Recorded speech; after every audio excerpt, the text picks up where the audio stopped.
Welcome to the Livestock Medicines FAAST Review. In this module, we'll learn how to use livestock medicines, especially antibiotics, appropriately. It's important to consider that whenever using an antibiotic, we run the risk of developing bacterial resistance. So using an antibiotic appropriately can help to reduce the speed of antibiotic resistance. The goal of this FAAST review is to do two things. First is to educate food animal producers on the safe and responsible use of livestock medicines to safeguard public health, animal health, and food safety. And the second objective of this FAAST review is to ensure that the antibiotics we use in agriculture remain effective for years to come.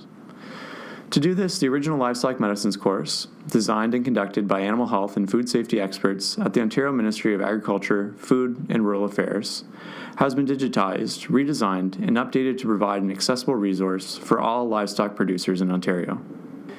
Each FAAST review provides tools and resources as part of a learning module. Once inside the FAAST review, you can review the material at your own pace.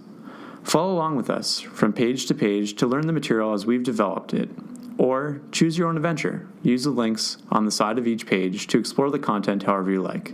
Click the button below to get started.